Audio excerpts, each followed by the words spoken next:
Floor is now open for public testimony on Senate Bill 167, and the chair calls Dr. Thomas Lindsay. The chair will also call Vance Ginn.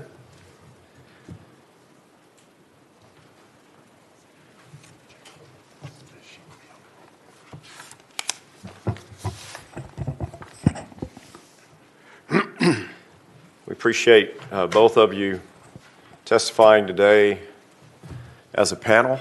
And Dr. Lindsay, if you want to lead off. Yes, sir. Thank you, Mr. Chairman, members of the committee. My name is Tom Lindsay, representing the Texas Public Policy Foundation, speaking in favor of SB 167 as substituted. With me is my colleague, Dr. Vance Ginn, who's the chief economist at TPPF. He will address the economic and financial details of the bill. My more modest purpose this morning is to speak from the perspective I've gained working with the legislature on these issues for the last 10 years, and with a perspective that is informed by my prior service as provost at the University of Dallas. Texas Public Policy Foundation generally does not favor a freeze of any sort, and therefore we're happy to see the committee substitute that does not freeze, but instead limits tuition for a 5-year period to the CPI. I read the 5-year limitation to speak to what we in education have started to call the COVID cohort, meaning those students who have been run roughshod over the last year and who will be entering college and whose average graduation time for a 4-year degree is a little over 5 years. Given the difficulties faced by Texas students trying to start college in the wake of the pandemic, it does seem reasonable and just to limit tuition increases for this 5-year period to the CPI. Now, speaking as a former provost, my first concern would be how can I maintain academic quality and live with a cost of living increase for my faculty and my university? Well, with all the bad news of the pandemic, the good news is that Purdue University, very comparable to our flagships, has actually frozen tuition for the last 10 years in a row. It now costs less to go to Purdue than it did in 2012. And the good news is that at the same time that they've done this, they've increased their freshman to sophomore retention rate to 90%, and they've increased their 4-year graduation rate from 50% to 60.3%. I think this is very encouraging news for us as we seek to live within a cost of living increase. The measures that Purdue has taken are really very common sense, but I think that a statement that their president, Mitch Daniels, made really speaks to the issue. And he said this, quote, "When you impose a budget limit, people suddenly start to do common sense things they should have done before. When money is easy, when you can dial up tuition or fees, people tend to postpone even the most basic efficiencies," end quote. With this observation, I think he sums up nicely the history of higher education finance over the past half-century. The money spigot, student tuition payments, state and federal funding, and donors' contributions seemed endless, at least for a few decades. But that time is over, and a new approach is needed.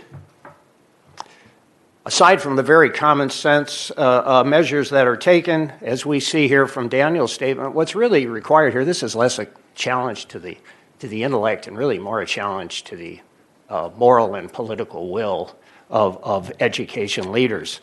This is a time when individuals in Texas, families in Texas, and private businesses have all had to learn more, to do more with less.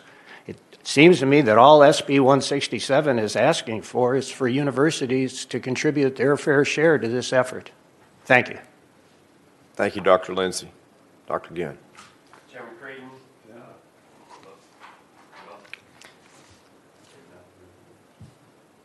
Here it is. All right. There you go. Chairman Creighton, members of the committee, my name is Dr. Vance Ginn, Chief Economist at the Texas Public Policy Foundation, also former Chief Economist at the Office of Management and Budget at the White House and former university lecturer. Here in support of Senate Bill 167.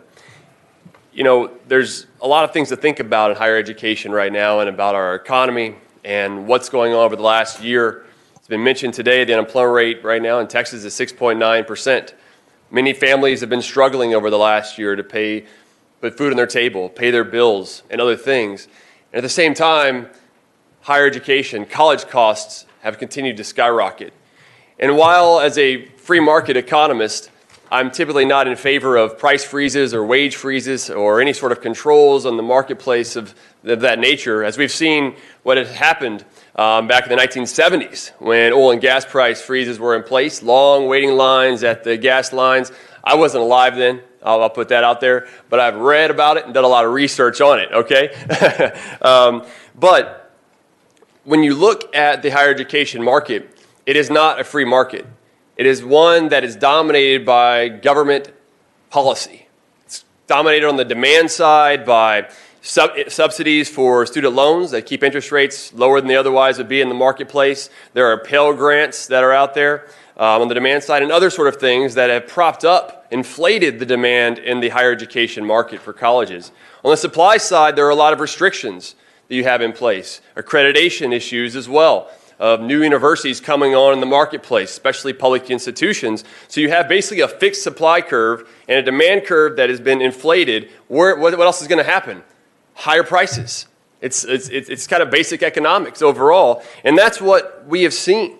And so since we have a government-dominated market, I think one thing that we should look at, which is in Senate Bill 167, is this limitation on tuition increases over time, to where they only increase by CPI, the cost of living that many of us pay for along the way. And when I'm looking at these numbers, and I've passed around this written testimony that it's also on our website, texaspolicy.com, but on Figure 1, you can look at since 1980, over the last 21 years, college tuition has been skyrocketing. College tuition is up 170%. This is tuition and fees, is up 170%, which is 3 times faster than the general level of price inflation of 54.6%. Average wages are up 82.5%. So college tuition and fees have doubled average wage growth over that period of time. It's a reason why it is now unaffordable for many people, especially lower income people, to get a college degree, which is going to contribute to rising income inequality that's government driven, not market driven, which is another reason why I think we need some influence of this sort of policy of Senate Bill 167 today. And some would argue that it's from reduction in state funding. That's also not true. Whenever you look at the increases over time for education, I have here in Figure 2, since 1980, if you look at state funding in Texas, state funding is up over time, and hold on one second here. And it's more than doubled since 1980, is near an all-time high as real tuition revenue has increased, and real estate funding is up 50% over that period of time. And so we have an issue here. We really need to consider what the next steps are for Texas. This is San Jacinto Day. Our independence was fought and won here on this day in 1836. I think you have an opportunity here within higher education to fight for the future of our youth, of our state, of the employment situation, and for our nation. And so I hope that you'll give this consideration for Senate Bill 167 today, and I look forward to answering any, or trying to address any questions that you may have. Thank you for your time. Thank you both. Thank you both for your testimony. I know you touched on it, but if you could both just briefly, for the benefit of the committee and those watching, explain why the CPI is the better benchmark to work off of in comparison to the higher education cost adjustment. I'll defer to my economist colleague here, and then I'd be happy to add anything. CPI, the Consumer Price Index, is a measure of basket of goods and services, and it really reflects what the taxpayers, what the individuals are paying for their cost of adjustments, not what the cost is of providing higher education. We should be looking at and remembering the taxpayer throughout this process and what the cost is to individuals in Texas, not just what is driven by the university administrators themselves. Too often we've got into a situation where administration, right, has increased the same rate as faculty. And I think what we need to start to look at is addressing some of those cost concerns within the institutions themselves, and I think a way to do that would be looking at CPI. Yeah, I would only add to that the two measures you're talking about, HEPI and HECA, which are higher education's own cost index, which are very helpful for internal planning, but not if they exist in a bubble. In other words, this is being provided to students and it is being subsidized by taxpayers and it is a part of the overall economy. So HEPI and HECA, Higher Education Price Index, Higher Education Cost Analysis, are helpful for internal analysis in universities, but taxpayers cannot be held hostage to their price index because they live in the world of the CPI. And then you mentioned real-term state funding in your handout was the seventh highest on record in 2019 and it had doubled over 40 years. Is there any other index that you suggest to tie that to other than what you cite in your handout? No, this is really just based on CPI growth over time, looking at those inflation-adjusted terms. So I think that's really the one to look at. One thing that I would mention, Chairman, is something we should also take into consideration was one of our recommendations here of looking at the fees as well. Because one of the things is this will be limiting tuition revenue, but not the fees. And so what you could see is that fees will just be jacked up. And we've seen that in the past as well. That should also be under consideration. And another thing, too, is look at this after like 4 years. You know, if we put this in place, this limitation over time for 5 years, look at it after 4 years and say, how has this done? How has this helped students? What has been the impact on universities? And I think that'd be another good way to help improve this bill and see what's going to be best overall. Thank you both. Senator Springer. Thank you, Mr. Chairman. What we heard in the layout that inflation for higher ed was the only thing higher than in medicine. So what are the top three drivers of that over the last 10 years? And was it the same at UD? Well, I think the top drivers of tuition hyperinflation, according to Benjamin Ginsberg, who wrote a landmark study called The Fall of the Faculty, the all-administrative university and why it matters. And he shows us through national statistics, and this isn't just a Texas situation, this is national, that 40 years ago, faculty outnumbered staff by roughly 2 to 1, which makes sense given that these are teaching and learning institutions. But today, there are as many staff as there are faculty. So with the increase in tuition, sometimes people think, well, professors, they must be really getting rich on this. They're not. The money has primarily gone to administration. And I think... Can you refine that down than just sort of this broad? What in an administration? Is it just pay? Or is it what programs? Well, the creation of what Ginsberg calls... What are they doing now that they weren't doing 20, 40 years ago? Well, having been a former administrator, I will fess up here and tell you what we've been doing. We, with the best of intentions, have been building our little empires.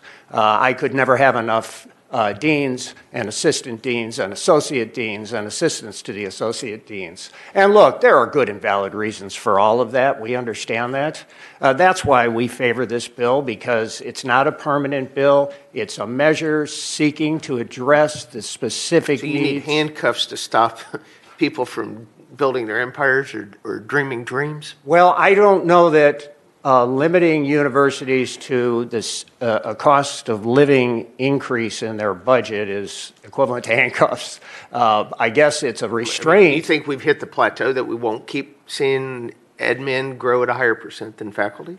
Well, I can't predict the future, Senator, but I would certainly hope not. And look, and I want to compliment our Texas universities. They are keen to this problem, and they have been working in this direction. This is none of the, when I mentioned what Mitch Daniels has done in 10 years of a tuition freeze, that wasn't meant to be any bashing. I meant that as encouragement that this can be done. And I refuse to believe that Mitch Daniels came from the planet Krypton. I think we can do the same things.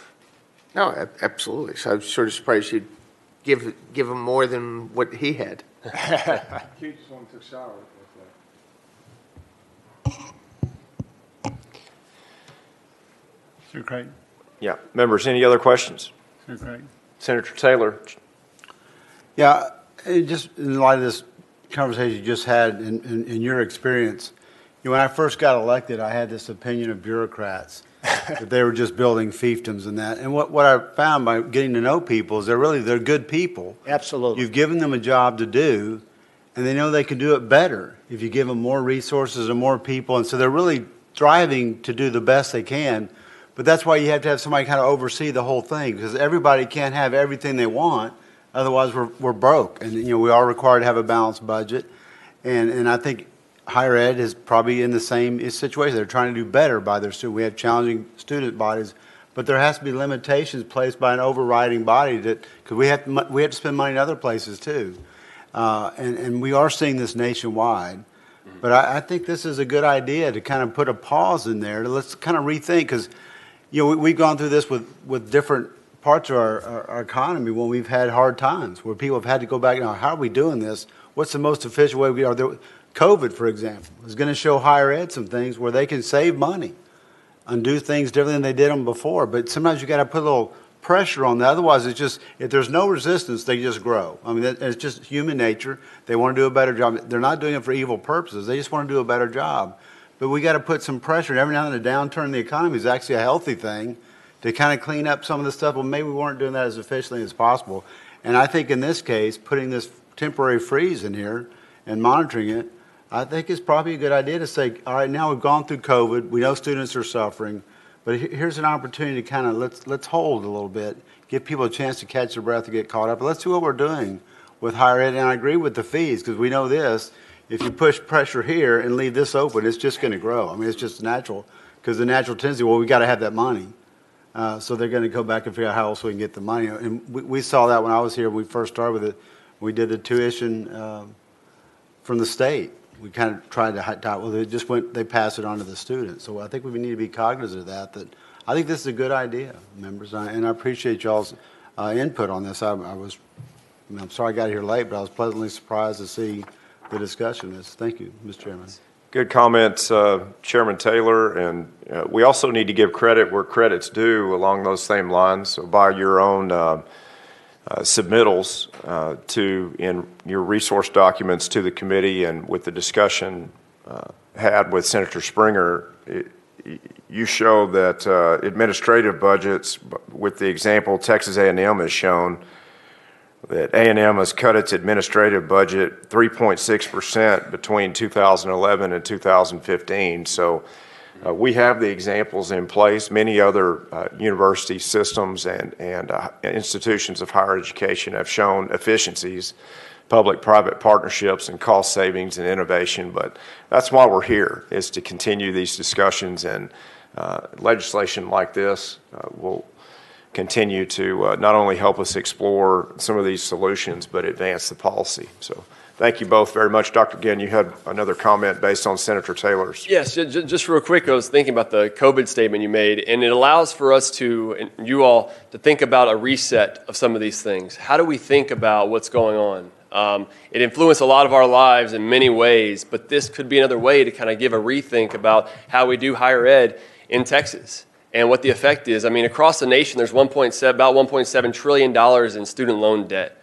It's just massive, the amount of debt that we're looking at. And there's discussion in D.C. of talking about eliminating that debt and things of that nature, but that's going to have a ripple effect throughout the economy and mostly benefit upper income people who took on these things. The lower income people are who it's been hurt the most, especially during this COVID situation. And, when I was talking earlier about a free market, I'm a free market economist, but, a market, when you have this sort of profitability and gains, what happens? Competition enters the market to help to bring down prices and allow for that competition.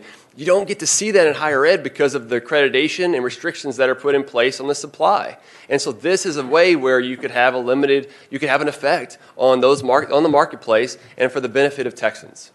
And Mr. Chairman, if I could add, that is absolutely correct. This isn't a free market system, because you would have all kind of competitors come in the marketplace, particularly at the prices we're at. But I would just add that this is something we just should do. This is something we have to do. This amount of debt we're putting on students, many of which are graduating with degrees that aren't going to be able to pay those debts back. We burden them for the rest of their life with these increases in tuition. And so this is something we have to do. It's not something we just should do. We need to do this for the benefit of our students today and the future. Thank you. Senator Springer. Thank you, Mr. Chairman. And sort of to follow up on one of your comments to Senator Taylor, we talk about it's not a free marketplace, but, from our private universities, what's their holdback of why somebody there hasn't done something different to be a low-cost leader and attract students from that standpoint, and says, we're going to have a different model. We don't see that in the marketplace, and that's a free market. Yeah, but there's different dynamics that are associated with that, even in the private institutions that have large amounts of endowments and things of that nature. So also public schools, public institutions do as well. You're right. I hope that we can start to see some more of that innovation take place in the private sector.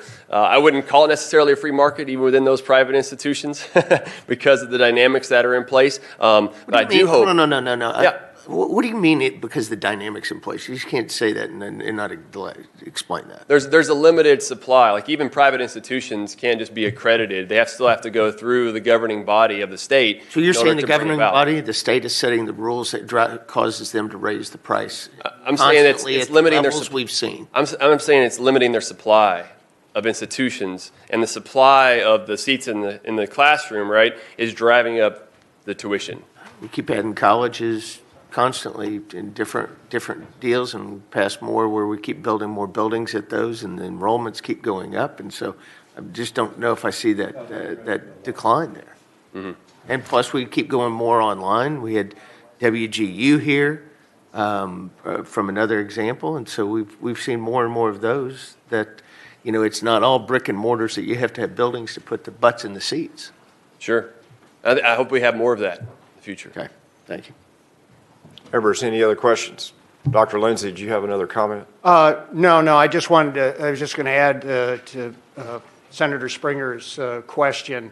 I can send you the studies. We've seen a number of private universities because of course, you're right, Senator Springer, that they operate more of a free market, not entirely, but certainly more than public education. And they have been announcing not only limiting to CPI, they've been announcing freezes. Some have been announcing tuition discounts in light of COVID. So I think there we do see that a more free market situation produces a greater price equilibrium. Appreciate your testimony.